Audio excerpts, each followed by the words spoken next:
Manje sihambele eMzala Nxumalo region njengobuholi be-ANC KwaZulu Natal njengelunga le-PTT yaKwaZulu Natal ephethwe coordinator no-convener ubaba uMike Mabuyakhulu nakuJeff Hadebe bathuma ukuthi sizokwenza umsebenzi wesizwe sakithi la eMzala Nxumalo ingakho silayo ka-23 la khona sihambele khona imizi ehlukahlukene selo-door to door sixoxa nabantu bakithi sibagqugquzela ukuthi baphume ngobuningi babo bayovota base bazisho futhi izikhalazo zabo kodwa sisukubonga kakhulu abantu bakithi ukuthi basebenalo ithemba ukuthi uKhongolose bazovotela futhi bayazi ukuthi wona ozokwazi ukuthi ubasize ey'nkingeni ababhekene nazo ngoba ayikho enye inhlangano enkulu nekwazi ukusiza abantu ngaphandle kaKhongolose. Ingakho-ke namhlanje sila sihambele ngisho nama-crash sabona ukuthi fanele kusizwe yiphi. Yingakho-ke njengokhona sizokhuluma no-MEC waka-education ukuthi ahambe ayosiza kuma-crash lawa akade ekhuluma. Sicele nabasebenzi be-department aka-education ukuthi basiza ngoba ukusiza abantu esibasiza ngazo zonke iy'khathi masithole kukhona abantu abakhala sesikwazi ukubasiza. Ziningi-ke izinto ubuholi ekuzobenza yingakho nakusasa uyaqhubeka ubuholi benza ama-program nangomgqibelo kuyoze kuphele unyaka na-after ama-elections ziningi sizobe sizenza ngoba asizile la kuphela ngama-by-election kodwa sizela ngoba sizosiza abantu bakithi sizokwazi ukuthi impilo iqhubeke phambili.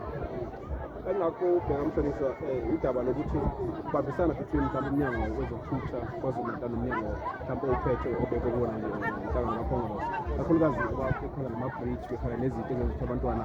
befunde bebephazamiseka ungathini lokho kukhona kunjalo sisebenza ndawonye nozawethu yingakho uma umphakathi la kade ukhala ngemigwaqo nama-bridge ngiphumile ngafonela uzawethu ubaba uMthombeni wazibophezela ukuthi uzothumela ithimba likwazi libheke leyo migwaqo leyo ebheke lo ma-bridge kodwa okunye nje sengibeke bafona manje besho ukuthi bazofika bezolungisa ama-ground balungise imigwaqo leyo fanele bayilungise kwanaye uzakwethu ubaba uMthombeni uzibophezela ukuthi ngo-Monday ngomvulo nje lo ozayo kuzobe khona lana ewa-23 ezokwazi ukuthi alethe enye intuthuko ngokucela abantu bakithi.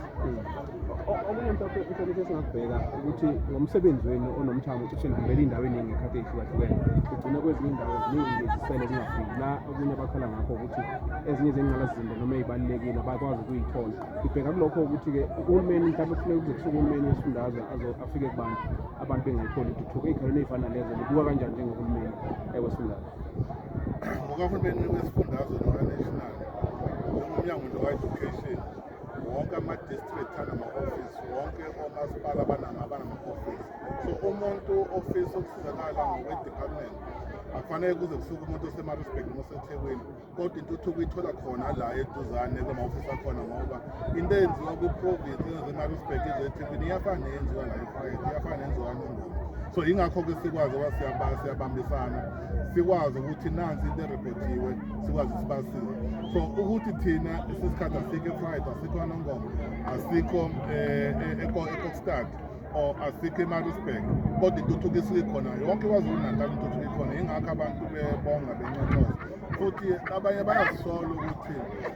benza iphutha bangavotela uKhongolose bazophezela bazovotela uKhongolose yingakho ubona abantu beza ngobuningi babo manje bebuye kuKhongolose nalaba babehambile bayabona ukuthi babehambele into engekho ikhaya lamampela kuKhongolose. Asiphethe mhlonishwa ngendaba bakhale ngayo i-demarcation board engicabanga ukuthi mhlawumbe iyona esiyingcele la khona abantu babefuna intuthuko bese bekhonje ukuthola abekho engxenyeni mhlawumbe yokuthi bathole leyo ntuthuko. Ngibheka kuleso sigaba sokuthi i-demarcation board ikwazi kanjani ukulekelela nani njengabantu abaletha intuthuko nikwazi ukuyiletha ngokuqondile. Akulona iqiniso ukuthi le ndawo esikuyona ayiveli kumephu njengoba khona isikole nje kusho kona ukuthi iyavela ngoba lesikole sakhiwa uhulumeni ukuganga nje kwabantu bamasipala abafuna ukuhambisa intuthuko kubantu bakithi kunokuthi bambise intuthuko bese bethi abaveli. Uma bengaveli ugesi ufake kanjani la uma bengaveli amanzi bawaletha kanjani la so kusho kona ukuthi bayavela okwethu ukuthi ekhuluma nozakwethu laphaya kumasipala ukuthi akabasiza abantu bakithi irrespective ukuthi umuntu bakuyiphi inhlangano ngoba ukusiza umuntu nongakuvotelanga kusho kona ukuthi uzokubona ukuthi kubalekile akuvote nangelinye ilanga. Awakho ukugcina umhlonishwa. Sibonga kakhulu abalaleli emakhaya, sibonge kuyo yonke iZululand, sibonge Fayed, sibonge noNgoma, sibonge nje wonke kwaZulu Natal ukuthi abakithi bahlezi benathi naso hlezi sinabo sonke isikhathi.